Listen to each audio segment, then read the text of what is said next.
un petit retour. Alors, j'enregistre là. Voilà. Vous enregistrez. Ok, ça enregistre. Bon, bienvenue à cette session de Coach Corner. Alors, la première de l'année 2021.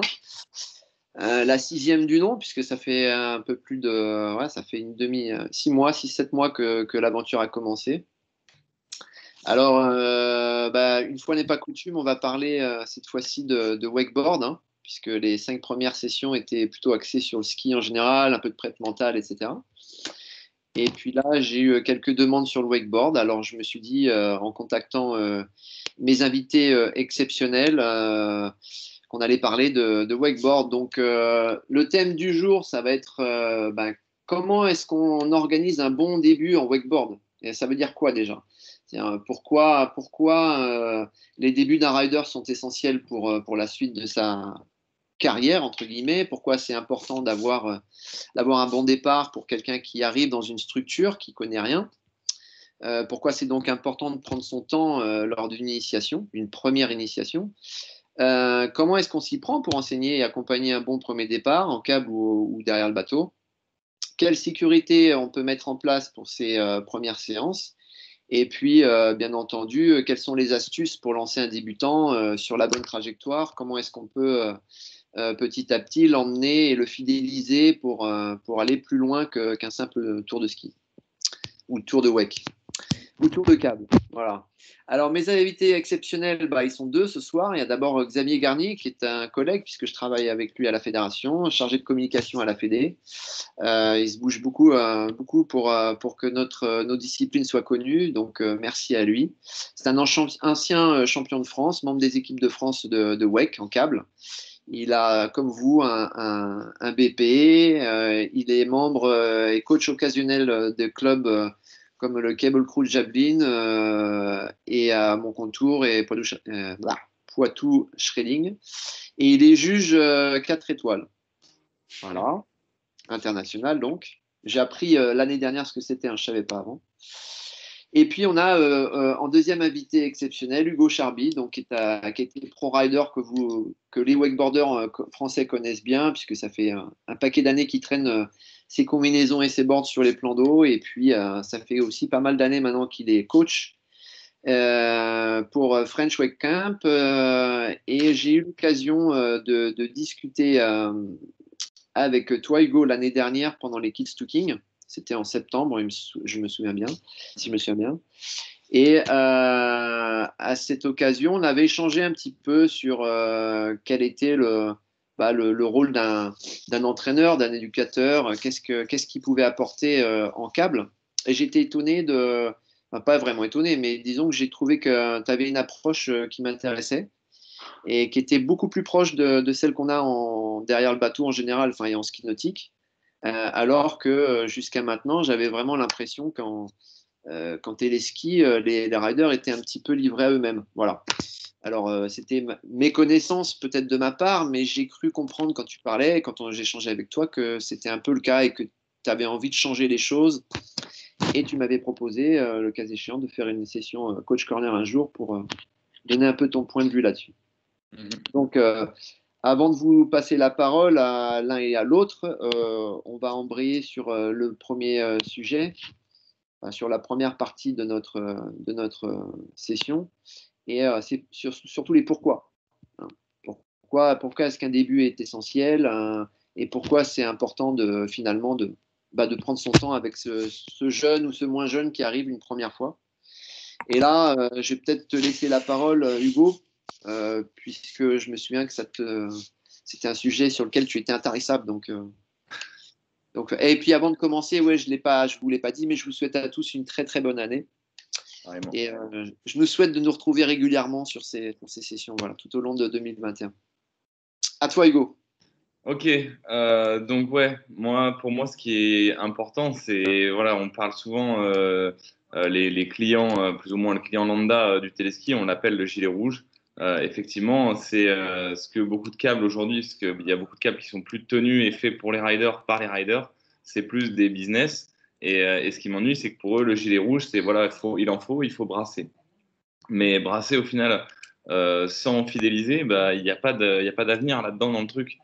C'est faire de l'argent rapidement et sans travailler pour le reste du milieu et les autres gens qui sont comme nous un peu accrochés à ce milieu et qui bossons de ce fait avec ces gens-là et les gens qui sont fidélisés et qui aiment ce sport reviennent et on les a par la suite. Donc l'importance pour moi de justement ces premiers départs, le mec qui vient pour la première fois essayer le câble, si lui que ce soit le câble ou le bateau, mais effectivement, aujourd'hui, quand on voit la quantité de câbles, la quantité de riders et la quantité de mecs qu'on peut faire passer dans une journée sur un câble, je parle forcément plus facilement du câble parce que ça brasse plus de quantité et que donc, effectivement, dans la masse, on a plus de chances d'en sortir un plus grand nombre de manière à avoir un potentiel de clients futurs à long terme en plus grande quantité. Et donc, l'importance de soigner ce mec qui arrive, qui ne connaît pas le milieu, qui n'a jamais entendu, qui ne connaît pas le vocabulaire, qui ne connaît pas les gens du milieu, la façon de se comporter ou quoi que ce soit. Et pour moi, l'importance de soigner avec attention et de ne pas le traiter n'importe comment parce qu'il n'est pas habillé comme nous, parce qu'il n'est pas fun du milieu, parce qu'il ne connaît rien. Et c'est ces gens-là qu'il faut, pour moi, presque choyer et chouchouter plus que les riders. Et ce mec-là, bah, faut lui expliquer le départ le mieux possible et faire super attention à son premier départ, sa première heure, qui va peut-être débouler sur s'il arrive à partir, s'il arrive à faire des tours, si à la fin d'une heure, il est autonome en wakeboard. Je parle en wake parce que effectivement au départ il faut passer par plusieurs étapes, mais une fois si en une heure il arrive à être autonome en wakeboard, il repart de là, il est à la banane, il va voir ses copains, sa femme, sa famille, il dit ah ouais j'ai fait un truc trop bien, on va y aller, on va recommencer, on va y aller en famille avec les copains. Et résultat, bah, le bouche à oreille, si on s'occupe à chaque fois des gens comme ça, bah, ça fait un peu comme le virus, ça va hyper vite et on a vachement plus de monde. Et c'est pour ça que pour moi, les débuts, c'est hyper important. Qu'est-ce que tu pourrais conseiller à un entraîneur débutant qui tourne sur un câble? Qu'est-ce que tu peux lui conseiller voilà, quand tu as un mec, un jeune qui arrive comme ça, un jeune ou même un moins jeune? Je sais pas, tu n'as peut-être pas le même discours si c'est un jeune ou un adulte. J'essaye d'avoir plus. Enfin, au final, c'est la personne. Enfin, c'est plus ou moins la même chose. Ça, c'est vrai que les capacités physiques. Quand on voit le physique de la personne et ses capacités physiques, ça va jouer. Il va falloir anticiper quelques trucs. Si quelqu'un est vraiment trop frêle, il va falloir l'aider un petit peu pour le départ parce que c'est un peu violent au câble. Si quelqu'un est trop costaud, il faut lui dire surtout de pas tirer sur les bras parce que de toute façon, il aura beau être costaud, le câble sera toujours plus fort que lui.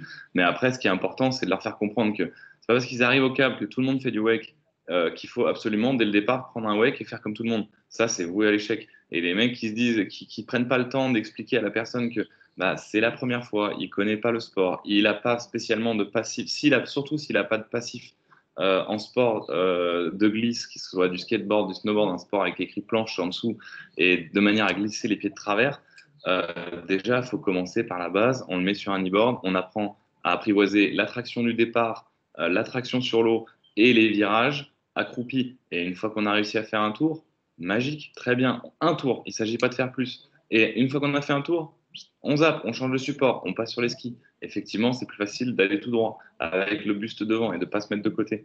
Là, pareil, un départ, apprivoiser l'attraction, apprivoiser le départ, apprivoiser l'attraction de se relever, l'attraction debout, les virages debout, un tour, terminé, on n'en parle plus, on range les skis, on prend un wake. Et là, déjà, on part sur quelque chose de vachement plus facile, quoi.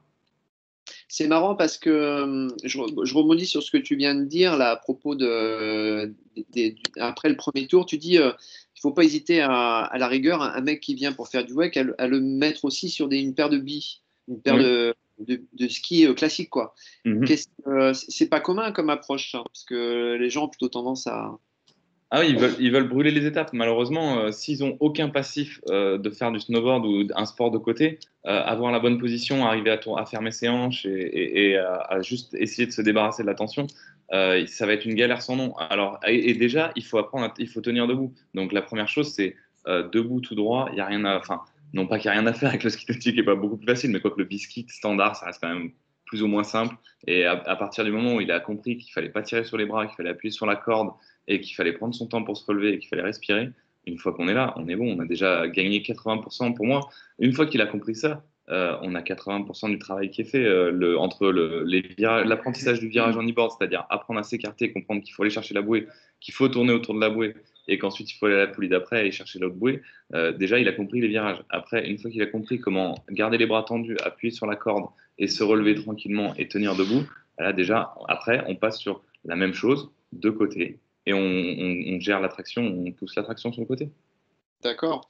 C'est vrai que je ne vous l'ai pas dit au départ, pour ceux qui ne sont pas habitués, mais si vous avez des questions à poser, il y a un petit onglet où on peut écrire sur le côté, là, à côté de la main. Vous pouvez marquer votre prénom ou poser votre question et je vous filerai la main, il n'y a pas de souci, hein. On est là pour échanger. C'est pas un monologue, hein.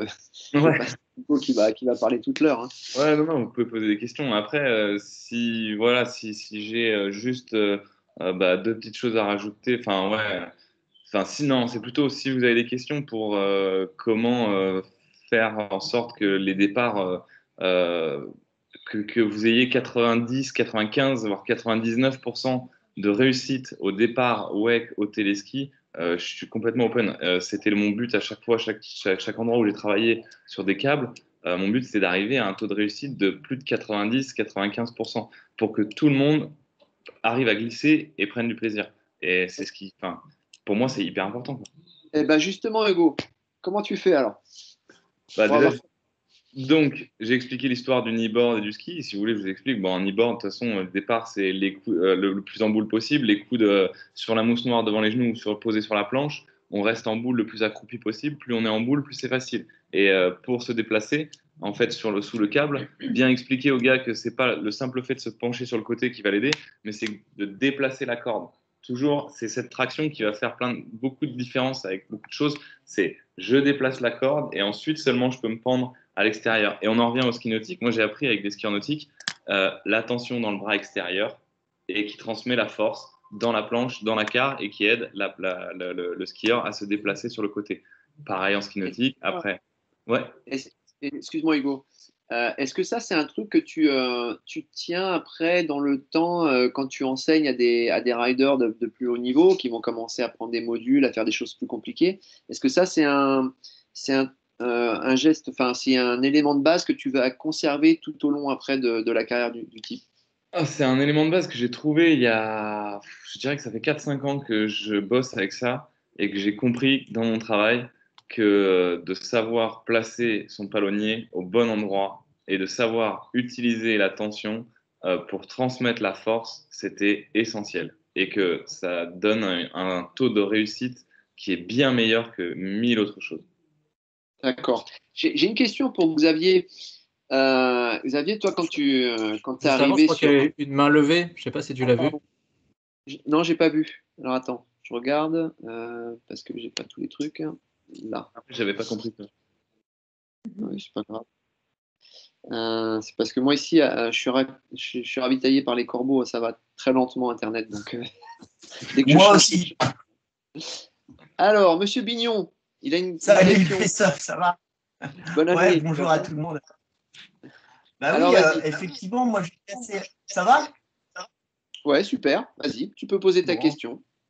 Moi j'étais assez surpris déjà pour commencer cette session d'initier une personne. Alors c'est vrai que c'est une grande question par rapport au téléski et au bateau. D'initier une personne qui vient faire un essai de wakeboard en téléski et de l'initier sur une autre discipline. C'est vrai que nous, en bateau, lorsqu'il y a une personne qui vient faire une initiation, elle est désireuse de faire une initiation en wake ou en ski, et on va l'initier directement dans la discipline. Ce qui m'a toujours surpris, c'est qu'en téléski, vous êtes obligé de passer par des étapes transitoires, ce que vous aviez dit tout à l'heure, par complètement d'autres disciplines, qui est le kneeboard, qui est une discipline à part entière, et le ski, qui est une discipline aussi, pour arriver au wakeboard. Ça me surprend un peu, et puis c'est un peu frustrant pour certaines personnes, parce que moi, j'ai des clients, des fois, qui reviennent chez moi, et qui me disent ça, qui me font ce retour-là, de dire, bah ouais, on a été en téléski, c'est sympa, c'est très sympa le téléski, mais on a commencé par une planche à genoux, bon, et puis après, on a fait du ski, et puis à la fin de la session, bah, on était un peu quand même un peu fatigué. On a essayé le wakeboard et on n'a pas réussi, quoi. Donc, bon, il y a Vous voyez, il y a des visions là qui sont un petit peu déjà surprenantes et je comprends aussi que les conditions de pratique du téléski font que bah, vous ne pouvez pas forcément les initier autrement. Et ça, c'est vrai que c'est compliqué. Alors, je milite un petit peu peut-être pour vraiment deux différences de discipline dans le câble et puis dans le bateau. Bon. Alors voilà, il faudrait trouver ensemble d'autres possibilités pour les initier, mais je sais que c'est pas facile. Pour Alors, les initier directement je suis entièrement dans la d'accord. discipline sur laquelle ils tiennent, quoi. Je suis entièrement d'accord avec ce que tu dis.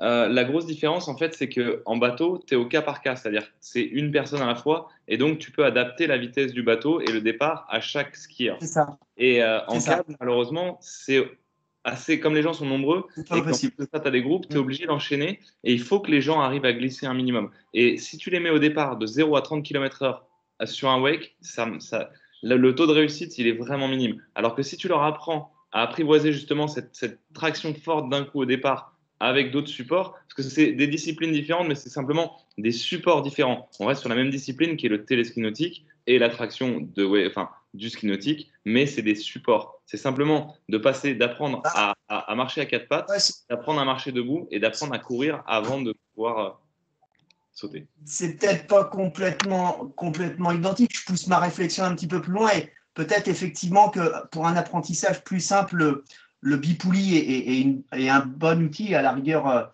pour faire une transition vraiment progressive. Mais là où je suis peut-être un peu plus mitigé, c'est pas forcément les mêmes disciplines. On est quand même d'accord. Moi, je milite quand même pour le fait que le wakeboard, alors j'ai pas fait beaucoup d'anglais, hein, mais board, c'est planche, je crois, et wake, ça veut dire sillage. La problématique de ça, c'est qu'on est tous d'accord que ça ressemble, mais c'est pas complètement pareil.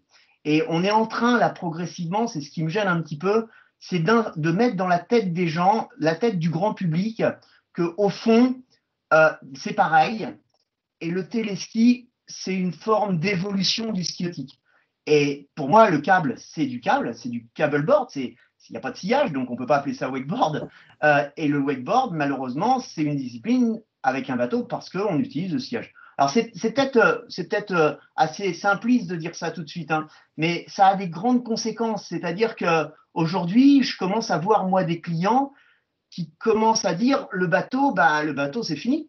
Le bateau, l'évolution, c'est le câble. On arrive dans une continuité de ce qui est nouveau et toujours mieux que ce qui était avant. Et pour moi le bateau, c'est le bateau, le wake, c'est du bateau, le kneeboard, c'est du kneeboard. Il y avait des sessions de kneeboard hein, sur le Pro Tour il y a quelques années, c'était très sympa. Mais Attends, effectivement, je vais c'est rebondir pas sur ce la que même tu dis. chose, quoi. Je vais rebondir sur ce que tu dis. Tu sais, en ski nautique, on a, bon, si on parle pas des tractions, tu as quand même le slalom, les figures et le saut. Et c'est vrai que souvent, même si on sait qu'un gamin va finir par être monodiscipline, tu vois, qu'il va faire une discipline, soit du slalom, soit du saut, soit des figures, on l'encourage petit à pratiquer un petit peu tout, tu vois, pour qu'il ait Ah, un panel de mais glisse bien sûr, super, mais il le super faut, varié. Voilà. Et je mais pense c'est que obligatoire. voilà. Et je pense que Alors, l'approche mais du elle va dans ce sens-là. je ne dis pas que le câble est inutile. Ça, au contraire, le câble, les multidisciplines, de toute façon, c'est quelque chose de fondamental pour quelqu'un qui évolue et même par la suite. Ça, c'est pas le problème. Mais ce que je veux dire, c'est que dans la tête du grand public, moi aujourd'hui, ce qui me gêne un peu, c'est de créer un amalgame entre le téléski et le câble. Alors, je mets les pieds dans le plat tout de suite. Hein, c'est vrai que c'est un peu bon, mais en commençant dans un enseignement, c'est vrai que si on revient un peu au début de la conversation, pour moi, enseigner une discipline par l'intermédiaire d'une autre discipline, malheureusement, je trouve ça un contresens. Enfin, je veux dire, ça fait quelques années que je suis dans le bateau. Pédagogiquement, au niveau de l'enseignement, tu peux pas dire, bah tiens, tu vas apprendre à faire du foot, mais avant de faire du foot, il faut que tu fasses du volley, quoi. C'est un peu Ouais. la même chose. Alors, Donc, par contre, en bon, bateau, c'est un peu frustrant. en bateau, tu as des outils pédagogiques qui sont super bien, comme la barre, comme le baby ski, comme des trucs comme ça, qu'on n'aura jamais au téléski et ce n'est pas possible. À défaut d'utiliser une barre, Avec le, on passe avec par le d'autres bipoulis, supports pour apprendre. Oui, avec le le bipouli, mais bipoulis, ça peut être un bon outil.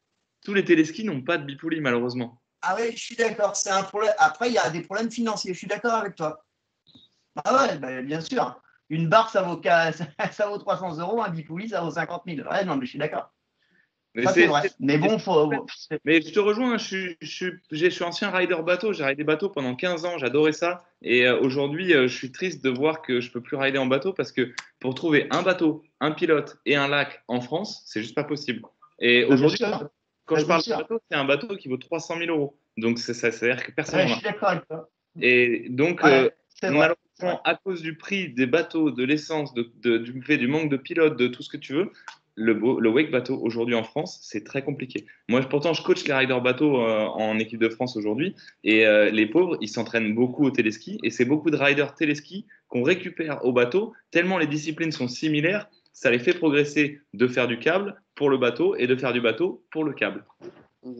Ah, mais attention, moi je suis entièrement d'accord avec toi sur ce que tu es en train de dire, c'est-à-dire que je suis complètement clair dans ma vision. Je sais, enfin, je me trompe peut-être, mais l'évolution du téléski aujourd'hui par rapport au bateau, c'est malheureux à dire, mais va effectivement indirectement tuer le bateau, parce que si on continue à faire cet amalgame-là, et ça se fera obligatoirement, c'est pas le problème, c'est la mort effectivement indirectement du wakeboard bateau, ce qui est déjà le cas pratiquement. Et puis, dans le futur, la mort aussi du ski bateau classique. Il faut être lucide, hein, je suis. Je me permets d'intervenir, mais c'est comme ça. Hein. C'est pas, même si je comprends tout à fait mais je pourrais avis, hein, mais c'est pas vraiment le sujet de ce soir. Ah, et je pense que ce serait, tu vois, même si effectivement on note qu'il y a peut-être un peu moins de pratique effectivement en bateau, il y a quand même encore de l'amour pour ce sport traqué par un bateau, par certains, et beaucoup plus aux US qu'en France, c'est vrai. Bon, on n'a pas les mêmes contraintes, hein, forcément. Néanmoins, je pense que les deux disciplines méritent d'exister, qu'elles sont certes différentes, mais aussi avec des points communs, comme tu pourrais en avoir entre je sais pas moi, le rugby et le foot, entre le volley et le basket, même si c'est pas il y a des choses, tu vois. Moi, c'était juste pour effectivement faire un retour de ce que je vois sur le terrain pour un débutant. Là, on parlait des débutants, pour quelqu'un qui ne connaît pas la discipline, qui a pratiqué dans un premier temps une initiation au téléski, qu'il a réussi ou pas, peu importe à la rigueur. Et après, qui se dit, bah tiens, pourquoi pas aussi essayer le bateau. Et il y a quand même si on a des outils pédagogiques plus simples en bateau, bon, bah, il y a quand même plus de retours négatifs dans un deuxième temps quand ils viennent en bateau que en téléski, parce que, bon, bah, voilà, il y a le prix, et puis même s'ils n'ont pas réussi, ils seront plus contents à l'arrière, parce que quand on leur prend 30 balles ou 40 balles pour 10 minutes, c'est vrai qu'on on peut rien faire sur 30 balles sur une heure. Donc, il faut savoir leur expliquer. Moi, je sais leur expliquer, c'est que, en fait, en bateau, quand ils te prennent 10 minutes, ils font 10 minutes effectives sur l'eau. Qu'en téléski, quand ils prennent une heure, ils font 15 minutes effectives sur l'eau sur 60 minutes. Parce que le reste du temps, c'est nager, marcher et faire la queue. Oui, non, mais je le sais. C'est très important. Oui, je sais bien. Quel est ton point de vue, Xavier? C'était juste pour rebondir sur l'enseignement qui était multidiscipline pour arriver à une autre discipline. Voilà, c'est une manière de faire, trouver d'autres. De trouver des accessoires pour rendre la chose plus facile. Ça s'appelle des éducatifs. Tu peux les mettre dans le sens que tu veux. Un éducatif, quand tu fais de l'athlé, par exemple, tu cours du 100 mètres, tu vas pas faire que du 100 mètres. Hein. On va t'apprendre à courir, à taper du pied, on va t'apprendre tu vois, à jouer avec des foulées différentes. Tu vas apprendre plein de choses. Je suis d'accord avec toi, Christophe, mais ça reste fondamentalement sur la même discipline. Mais là, on n'est pas complètement sur la même discipline. Enfin, tu peux pas comparer le wakeboard et le kneeboard quand même. Oui, mais on leur fait pas faire de la discipline, on leur fait faire un départ, un tour, un départ, un tour. Et on a tous appris à marcher à 4 pattes avant de marcher à 2 pattes, avant de courir le 100 mètres. Oui, c'est sûr. Bien sûr. Et c'est peut-être pour ça, si tu veux, c'était le but de la session. C'est le but de la session, c'est d'essayer de trouver des solutions pour ceux qui commencent à enseigner le wakeboard. Comment on peut arriver à avoir un taux de réussite important. Et ce taux de réussite important, il passe peut-être par là, effectivement. Peut-être qu'il y a un certain qui s'entête à vouloir faire que des départs en wakeboard. Peut-être d'autres s'entêtent à faire que des départs en biski. Peut-être que le bon mix, la magie, ce serait justement de mélanger tout. Mais par contre, ce que je parlais, c'est seulement pour le téléski. Hein. Ce n'est pas valable en bateau ni en bipoulie. D'accord. Là, on parlait de téléski, on est d'accord. De téléski full size, enfin de 5 poulies, quoi. On est d'accord. Oui, puisqu'avec le bipoulie, tu peux vraiment prendre ton temps comme en bateau, quoi. À bipoulie, c'est du cas par cas. C'est comme en bateau, on adapte la vitesse. Et pareil, bipoulie, c'est 100% de réussite, hein. C'est quasi impossible que la personne ne sorte pas de l'eau.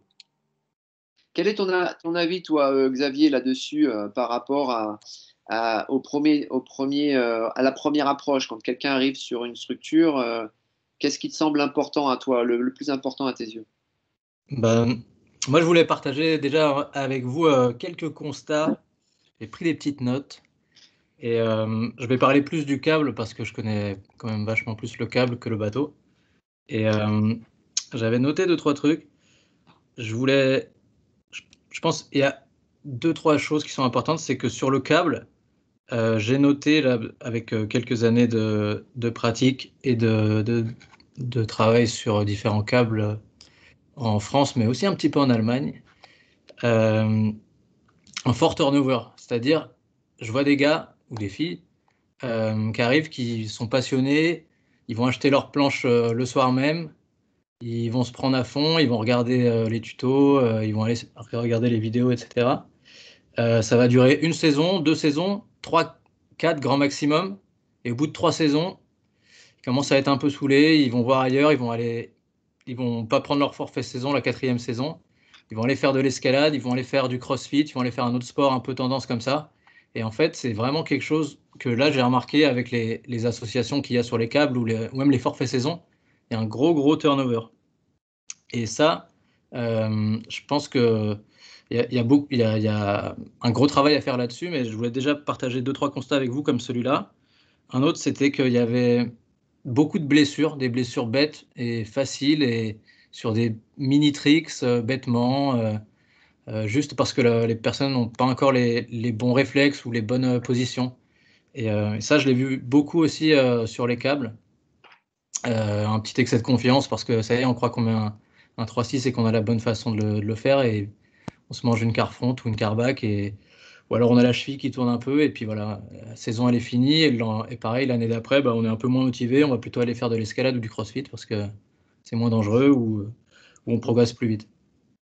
Et en fait c'est un peu un des problèmes avec le wake câble, c'est qu'on a l'impression de progresser vite et en fait c'est assez traître parce qu'on a l'impression qu'on met voilà, vite un 180, 3,6, tac, on arrive même à mettre des têtes en bas facilement alors qu'en bateau avant de mettre une tête en bas faut déjà y aller. Et c'est pour ça que c'est à la fois bien et pas bien le câble, parce que c'est assez traître et on peut vite se faire mal, vite se passionner et finalement vite lâcher le truc. Est-ce que tu penses que c'est important à l'heure actuelle pour un mec qui voudrait se mettre à la compétition ou faire des compétitions wake de faire les deux, Euh, du câble bah, et du... oui, si tu as les moyens, c'est sûr, si tu as les moyens de faire du bateau et du câble, c'est top. Après, je voulais juste aussi rajouter le fait que j'avais vu pas mal de frustration aussi du coup, de pas mal de riders qui sont voilà, à leur deuxième, troisième saison, qui n'arrivent pas trop à progresser et qui butent sur des tricks. Et voilà, je suis au 3,6 mais j'arrive pas à mettre mon 5,4, je sais pas comment faire. Je tire plus fort mais ça passe pas. Et c'est voilà, c'est des gens qui ont besoin vraiment d'un encadrement pédagogique et c'est ce que j'avais noté et qui avait été partagé aussi avec le magazine Handle. Ils avaient fait un petit sondage où ils avaient relevé le fait que une des premières demandes des pratiquants sur les téléskis, c'était un vrai encadrement pédagogique. Et en fait, c'est vrai que c'est le constat qu'on a fait tout à l'heure, que Hugo a mis en avant, c'est que pour l'instant, sur les câbles, le but, c'est déjà de rentabiliser son investissement parce qu'on vient de poser presque 1 million d'euros sur la table. Il faut déjà payer le crédit, il faut payer le câble, il faut payer les salaires. Donc, on pense d'abord à rentrer du gilet rouge, comme on dit, avant de vouloir vraiment fidéliser la clientèle. Et c'est un peu ce qui manque pour l'instant, selon moi, en France, et parce qu'on a un peu de retard par rapport notamment aux Allemands qui ont inventé ça et qui ont une vraie, pour moi, qui ont une vraie expérience et qui ont vraiment commencé à développer un vrai modèle économique. Et j'en profite pour faire un petit coucou à Christelle et à la famille de Walwick Ski, enfin Walwick Park maintenant, parce que j'y suis passé en 2013. Alors je ne sais pas s'ils se souviennent de moi. Et j'étais venu travailler un été, un mois avec ma femme, Rachel Lucas. Et donc, j'en avais vu, de nos yeux vus, le modèle allemand. Et je pense que c'est pour ça qu'elle a levé la main. Peut-être Christelle, c'était pour intervenir là-dessus. Pour dire que il me semble pas avoir vu de kneeboard. Les gens, ils allaient directement au bipoulis, c'est-à-dire le débutant, il arrivait. Bon, après, Walwexy, il faut dire, ils ont quand même 2 bipoulis et 2 grands câbles. C'est vraiment un super spot. Mais je me dis, au final, le mec qui veut investir dans un téléski, vaut mieux qu'il passe d'abord par un bipoulis avant de mettre un full, parce que tu auras beau faire du chiffre et passer du monde, si les gens ils pratiquent pas, ils partent pas avec des bonnes bases, ils n'arriveront pas à continuer à être fidélisés, à vraiment kiffer ça. Et ça m'avait vraiment surpris, et j'étais incroyablement surpris à Welwexy, c'est de voir des mecs qui arrivaient pour la première fois et qui repartaient quasiment le soir avec leur forfait saison et la board qu'ils avaient acheté au shop. C'est-à-dire le gars, il arrivait, on le faisait passer dans un petit briefing de groupe, ils allaient tous au bipoulis, ils faisaient tous leur départ en ski ou leur départ en wake. Après, ils allaient sur le téléski qui tournait à 25 où il n'y a pas de module. Et là, pareil, nous, on était là aussi pour les aider. Et le câble, il tournait tout doucement, c'était hyper safe. Et ils n'avaient pas le droit d'aller sur le câble où il y a tous les modules et tous les champions. Et le modèle, il est parfait parce que là, les mecs, c'était vraiment ça.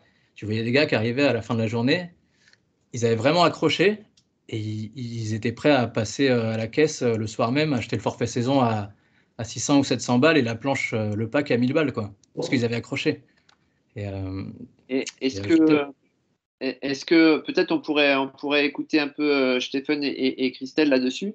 Qu'est-ce qu'ils ont comme approche, eux? J'imagine que c'est exactement ce que tu viens de décrire, Xavier, mais est-ce que c'est vraiment ce qu'ils ont en tête? Je ne sais pas.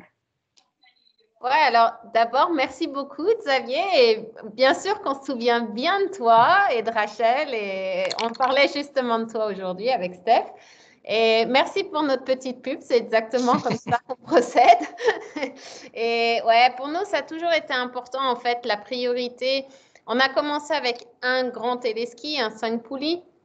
Et en fait, on s'est vite rendu compte, exactement comme vous expliquiez avant, le départ pour le débutant, c'est vraiment pas facile. Et on a eu la chance de pouvoir faire un deuxième téléski où là, on a tout de suite dissocié les débutants du bon rider, en fait, on a vraiment gagné en clientèle, en succès, en moins d'accidents. Donc, en fait, tu avais beaucoup de gens qui se sont plaints, mais vous êtes fous, ce qu'il y a 25, c'est n'importe quoi. Mais on est parti sur la base bateau, de dire, ouais, quand on skie, quand on commence doucement, comme ça, la chute est moins violente, tu as plus le temps de voir, et bon, ça s'est prouvé à la longue, en fait, ça marche. Donc, il y a vraiment aussi une question de vitesse sur le téléski qui joue un rôle important, et on se rend compte aussi, on voit avec le ICA, les statistiques, on a moins d'accidents en skiant un petit peu moins vite. Ouais. Ouais, c'est comme sur la route. Il y a quelques câbles aussi qui laissent tourner le câble moins vite pendant l'été quand il y a plus de débutants. Alors, ils ont des temps où c'est à 27 et pas à 30, ou même moins vite pour 1 ou 2 heures de débutants. Alors, ça, c'est aussi une approche qui est pas...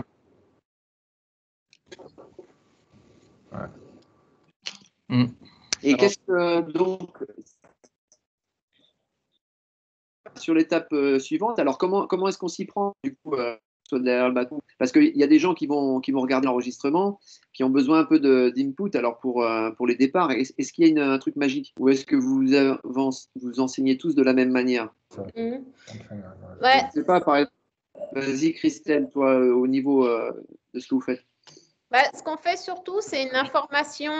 Comme disait Xavier, on prend les gens en groupe. Toutes les demi-heures, en fait, on propose un petit coaching où tu as 5, 6, 10 personnes, 15 personnes quand c'est le dimanche, 15 heures.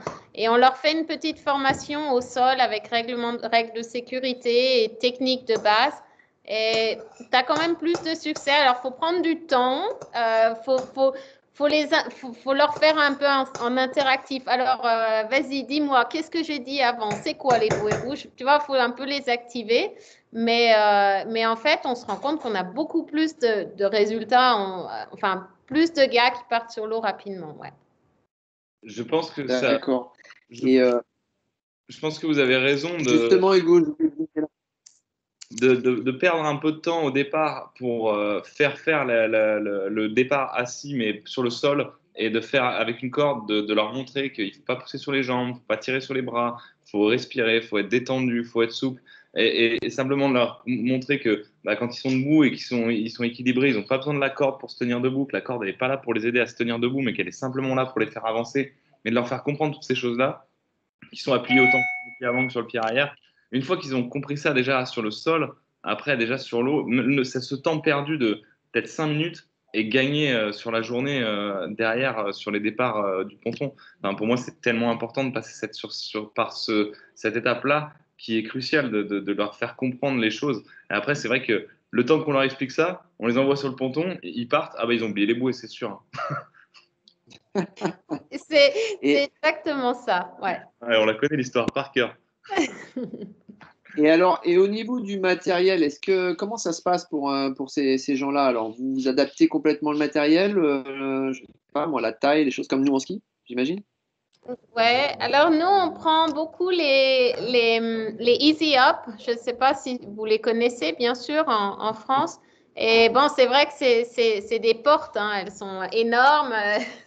Ça ressemble tout à un wakeboard, mais on leur dit, si tu arrives à faire un départ et un tour avec cette planche, après, tu viens, on va te donner une autre planche. On a une évolution, en fait. Et grâce à la Easy Up, ils partent quand même beaucoup plus rapidement, ouais. En fait, on ne laisse jamais partir quelqu'un sans Easy Up pour le premier départ. Et c'est une évolution par le changement de support, comme on disait tout à l'heure, entre le kneeboard, le ski et le machin. Et il y a l'Easy Up en premier avec les straps qui évite de se prendre des grosses cartes frontes. Et après, il passe sur des choses réelles à vraiment fermer. Et là, c'est plus la même chose. C'est vraiment du wake.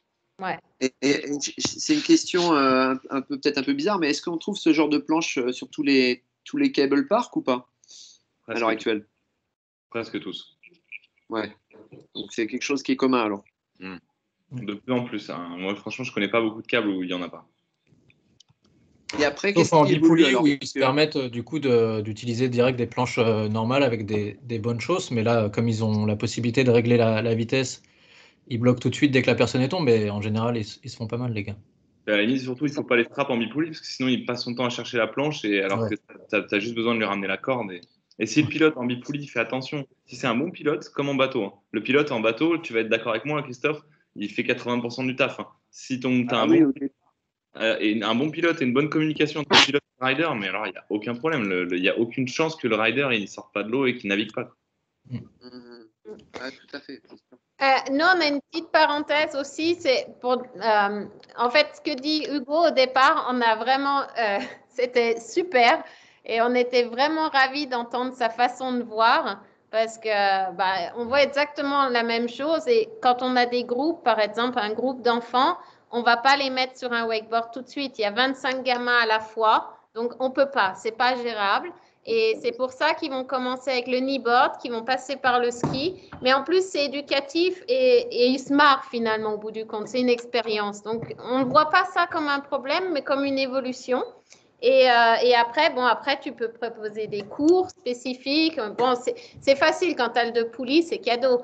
Mais voilà, il faut que ça marche pour le téléski tous les jours. Et là, on ne passe pas à côté de ces éducatifs avec d'autres matériels. Ouais. D'accord. Voilà. J'ai vu peut-être pour alors, Hugo ou Xavier, je ne sais pas qui va vouloir me répondre là-dessus.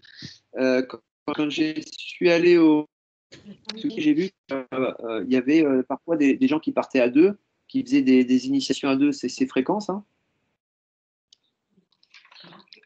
Pardon? Je disais une sorte de tandem. Moi, j'ai remarqué qu'il y avait souvent des riders qui étaient à deux en même temps. Est-ce que ça, c'est utilisé pour apprendre aux gens à sortir de l'eau, à commencer ou pas? Sortir de l'eau, non, c'est quasiment pas possible, surtout sur un full câble, parce que il faut, pour qu'il y en ait un qui vienne avec l'autre, il faut déjà que les deux savent rider, donc c'est juste impossible. Ça, je l'utilise de temps en temps dans mes cours pour affiner quelque chose, quelques trucs, pour donner des trajectoires par rapport au module et des trucs comme ça. Et sinon, ça sert généralement plus pour faire des vidéos, des photos ou s'amuser. Mais en éducatif, c'est compliqué. Ça se fait, j'en fais beaucoup parce qu'il faut en faire, parce que ça aide à être en communion avec le rider.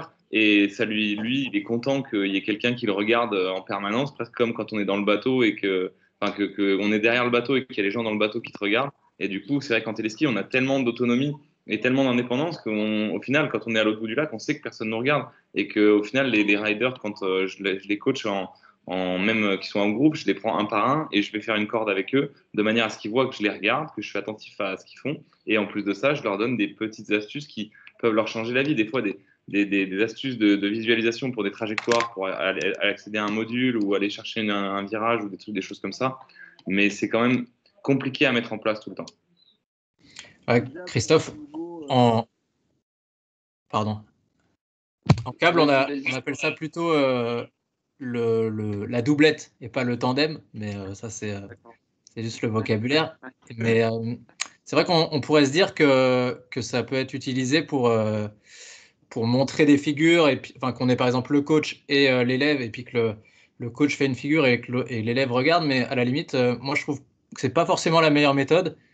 Je trouve que ce qui marchait le mieux, c'était d'avoir le gars, le rider qui marche bien, le coach, on va dire, si tu veux, sur l'entraîneur d'avant et après les élèves derrière. En fait, quand tu es juste sur l'entraîneur derrière, le gars qui ride bien, tu peux passer 1 heure sur le câble et tu as juste à essayer de faire pareil sans prendre trop de risques. Et en fait, c'est comme ça que tous les petits, ils progressent à une allure incroyable parce qu'ils ils essayent juste de faire ce que font le grand devant. Et c'est juste comme ça que ça marche hyper facilement, ça progresse très vite. Le câble, il tourne tout le temps, tu prends ton heure, tu suis le champion local et en fait, c'est comme ça que les petits progressent vraiment super vite. C'est marrant ce que tu dis là parce que en fait, moi, c'est quelque chose qu'on met en place pour le ski nautique, souvent en figure. Ou quand un gamin essaie une figure, essaie d'apprendre une figure un petit peu compliquée ou un flip ou quelque chose comme ça. C'est vrai que souvent on les met en binôme, côte à côte, et le fait de l'exemplarité de celui qui sait le faire, le fait de suivre la trajectoire ou de mimer, aide beaucoup. Et quand j'ai vu ça en câble, je me suis dit, tiens, ça se trouve, c'est quelque chose qu'ils pratiquent régulièrement. C'est pour ça que j'avais envie de poser la question. Mmh. Oui, ça se pratique régulièrement quand même. Il pleut, il ne peut pas sortir. Ouais. Et avant, bon, bah, alors maintenant, en termes de sécurité, est-ce qu'il y a des choses en particulier à savoir alors quand on arrive comme ça, des choses vraiment, des trucs qui vous semblent essentiels?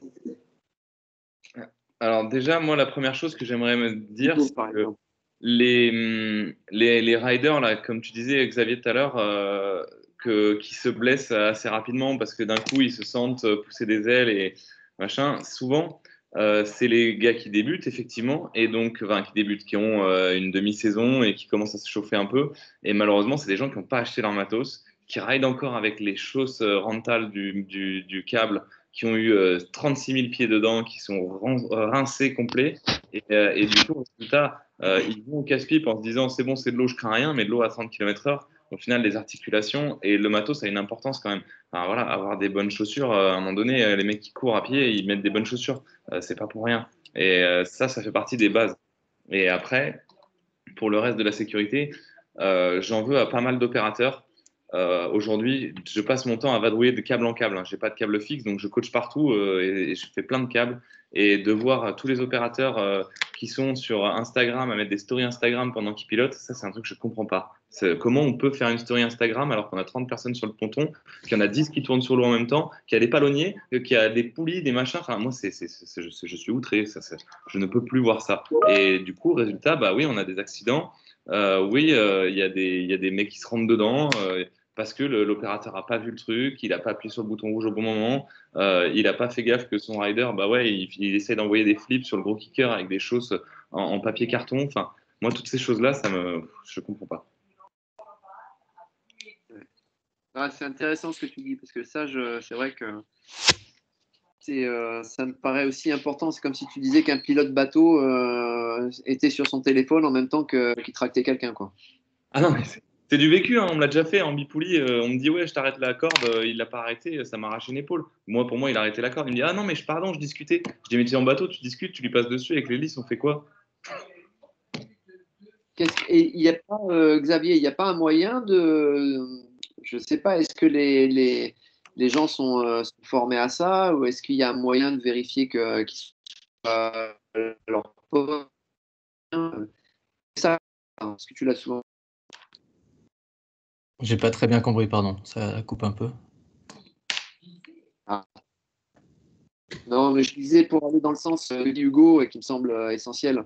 Est-ce qu'il n'y a pas, est-ce que toi, quelque chose que tu as remarqué aussi souvent dans la pratique des pilotes ou des opérateurs qui qui mériteraient d'être un petit peu plus sérieux ou Oui, c'est sûr. Bah, comme partout, hein, de toute façon, c'est clair que dans n'importe quel métier, il y a des gens qui font ça mieux, plus consciencieusement que d'autres. Après, moi, ce que je pourrais dire peut-être sur la sécurité, c'est peut-être, enfin, là, ça mérite un peu plus d'encadrement pédagogique, mais c'est d'apprendre aux gens à tomber. Et j'ai l'impression qu'il y a pas mal de sports où on apprend à tomber avant de commencer à tenter des figures ou même de commencer à aller sur les tremplins, quoi. Parce que j'en vois tellement qui tombent les jambes tendues, les bras en l'air, et en fait, ils ont vraiment pas les bonnes bases pour savoir réceptionner comme il faut, ou même bien tomber sans se faire mal. On a vraiment beaucoup qui se font des chutes bêtement sur des kickers parce qu'ils ont la jambe tendue, ils ont enfin, ils sont pas gainés, pas en boule, voilà, ils ont pas la bonne attitude pour être, enfin, pour pratiquer en sécurité alors qu'ils tentent même pas une grosse figure, quoi. Et peut-être qu'il y a un travail à faire là-dessus. Pour moi, en tout cas, avec les coachs, sur apprendre à tomber juste. Après, ça vient pas. Je pense pas que ça vienne d'apprendre à tomber. Ça vient d'apprendre à naviguer tout bêtement. S'ils savaient naviguer correctement, qu'ils avaient une position correcte sur leur planche, déjà ils se réfléchissent, ils auraient le palonnier en bas et ils auraient plus les problèmes que tu as soulevés là. C'est simplement un problème qui vient du départ. C'est-à-dire que aujourd'hui, les opérateurs disent tout et n'importe quoi, mais j'entends des atrocités des fois, mais à pleurer. Hein. Tu es là, mais je me dis, mais c'est pas possible, je suis déprimé, quoi. Et ça, c'est. Enfin voilà, à partir de là, au niveau des chutes, après, une carbac qui arrive à la dernière seconde, tu peux pas l'éviter. Même toi comme moi, hein, on sait qu'à un moment donné, ouais, mais tu peux toujours te mettre en boule, plier les jambes. Je sais que quand t'as pas l'expérience ou que voilà, tu te fais 10 fois plus mal, quoi. Ouais, Après, c'est vrai que peut-être que du coup, on l'a peut-être pas dit explicitement, mais pour que les gens qui suivent puissent voir ça, est-ce qu'on ne dirait pas clairement la bonne position à avoir, et c'est peut-être ça que tu voudrais, Christophe, qu'on explicite plus clairement les bons gestes et la bonne position pour naviguer, comme tu disais, Hugo, en toute sécurité et progresser bien comme il faut. Non, mais c'est vrai que l'aspect sécurité était important et c'est vrai que ce que fait remonter Hugo ou toi aussi sur l'importance du travail de l'opérateur me paraît enfin, entre guillemets important, c'est vrai. Je me rendais pas compte de tout ce qu'il avait à gérer. Mais ouais, en termes de position, peut-être qu'effectivement, au niveau sécurité, j'ai bien compris que le départ, il va aller mieux avoir une grande planche, qu'après, il va aller mieux avoir des bonnes choses. Et tout ça, ça a du sens, quoi. Je veux dire, il n'y a rien de. C'est la même démarche. Enfin, c'est la même démarche qu'on a en ski nautique. Ouais. Après, tu as beau avoir des super opérateurs qui font bien leur taf. Si tu es sur un cap qui a une politique hyper commerciale en mode bon, c'est l'été, il y a que un full câble et tu as 50 personnes sur le ponton. Et tu es tout seul. J'en ai vu des tonnes comme ça où tu as des nanas qui arrivent, on n'a même pas le temps de leur expliquer le truc, elles partent, font un vol plané, elles s'éclatent. Enfin, tu te dis, mais enfin, les gens, ils payent 30 balles pour. Ok, il y a les potes qui rigolent derrière sur le ponton, mais ils ne reviendront pas, quoi. Ouais, d'où l'intérêt Il y en d'avoir. a qui repartent avec une épaule un peu tordue, machin. Ils se font des élongations dans tous les sens. Enfin, c'est un truc de ouf. On se dit, des fois, enfin, je comprends ce que disait Stéphane sur le fait de passer le câble à 27, voire ouais, à 27, c'est bien parce que sur juillet-août, des fois, c'est limite. Moi, des fois, je me disais, mais j'ai même pas envie de travailler là quand je vois comment on traite les clients, quoi. Après, C'est peux violent, intervenir quoi. là-dessus. Vas-y, Hugo. Effectivement, il y a des câbles où il y a beaucoup trop de monde et c'est horrible de voir des câbles qui sont les plus pleins de France. Je ne citerai pas de nom, mais je sais exactement de quoi je parle. Le câble le plus rempli de France qui décrète qu'il a besoin qu'un seul opérateur pour toute la saison. Tout seul, il se fait 12 heures par jour, tous les jours. Et là, moi, déjà au niveau de son attention, je ne sais même pas comment c'est réaliste. Et comment, bah oui, il peut gérer des pontons avec 50 personnes. Donc là, c'est stupide. Et effectivement, au bout d'un moment, le mec, il a même plus envie. Mais enfin, moi, ça m'écœure parce que je me dis, même si c'est si c'est atroce, bon, déjà, il n'a pas accepté un boulot comme ça. C'est la première chose.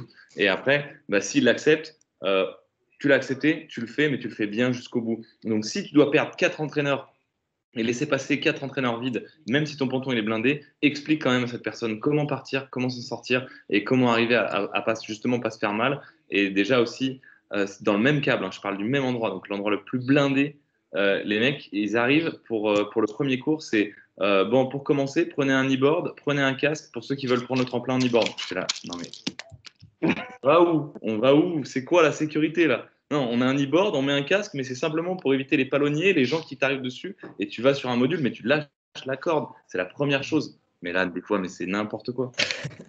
C'est dingue. Ah ouais. Ah ouais, quand même. Il y a Comment de ça tout. se passe Il y a de chez tout. vous, les wild, là, en termes d'opérateurs? C'est quoi l'organisation chez vous? C'est chez nous que tu parles, Christophe? Ouais. Pardon, excuse-nous. Y a pas de problème. Non, chez nous, c'est pas 12 heures. On fait une moyenne de 4 heures.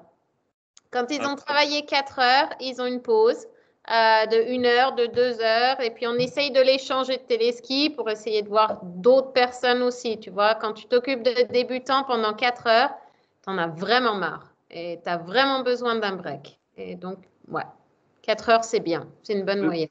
2 opérateurs par câble, un sur le ponton, un au pilotage?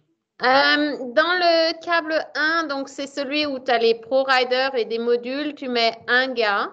Et dans le débutant, tu mets un opérateur et un qui s'occupe du débutant. Ouais. Ok. Et bah écoutez, merci. Moi, je voulais juste, il nous reste encore quelques minutes. Et là, on arrive sur la dernière partie au niveau des astuces. Et comme bon, je sais que ce soit Hugo, Xavier ou les Wild, les Wild, vous avez de l'expérience. Si vous deviez donner une astuce ou un truc à ceux qui vont regarder peut-être cet enregistrement, donc les entraîneurs, hein, ça s'adresse en particularité à eux, eh ben, qu'est-ce que vous voudriez leur dire? Une astuce, un truc qui chez vous a de l'importance et qui permet aux gens de bien commencer, de partir sur les bons rails ou je ne sais quoi, hein, ça peut être quelque chose de différent. Et une astuce, quelle serait-elle? Moi, j'aurais deux petites choses. La première, c'est étudier la transmission des forces et la position de base, donc ce qui est le plus important. Et ensuite, ne pas oublier de commencer par les bases. Et les bases, c'est des 180, il y en a 8, et il faut tous les savoir les faire par cœur. Très bien. Je te remercie, Hugo. Xavier? Moi, je pense que je vais pas être très original. Je vais aller juste au niveau d'avant encore Hugo. C'est l'appui sur le palonnier. C'est vraiment le truc de base qu'on commence à tous avoir bien compris. Mais je pense qu'on le répète pas assez. C'est vraiment une fois que la personne elle a vraiment compris ça. En fait, le problème, c'est que quand tu pars à 30 km/h, t'as pas le temps de comprendre qu'il faut appuyer dessus. Mais quand tu pars sur un bipoulis à 10, puis 15, puis 20, c'est là que tu as le temps de dire ah, attends, si je mets mes épaules au-dessus du palonnier et que j'appuie comme ça, ah bah, j'arrive à me stabiliser.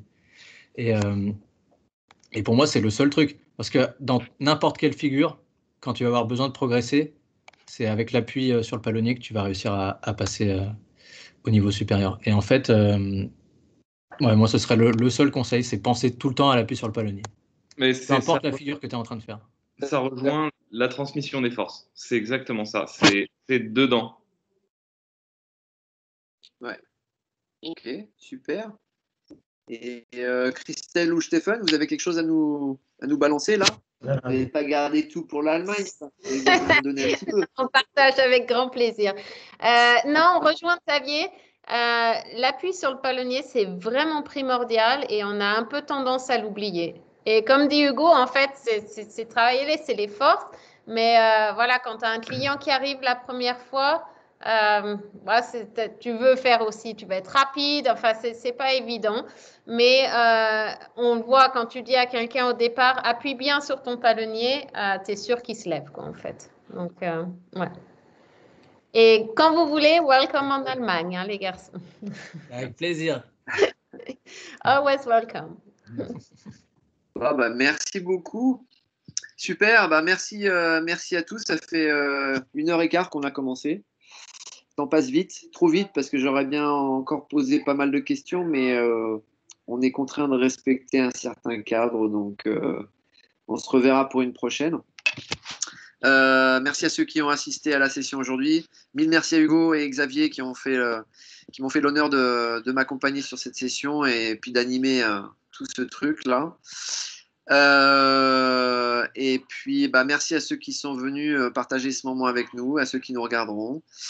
Et bah, je vous dis à probablement en mars, puisque février, il y a des vacances. Je ne sais pas si j'aurai l'occasion d'en faire un, mais en mars. Et puis, on trouvera bien un thème pour s'amuser. Voilà, soit du wake, soit du ski. Merci à tous et passez une bonne soirée. Ciao. Ciao, ciao. Ciao. Allez, j'arrête l'enregistrement. Bonsoir à tous. Ciao.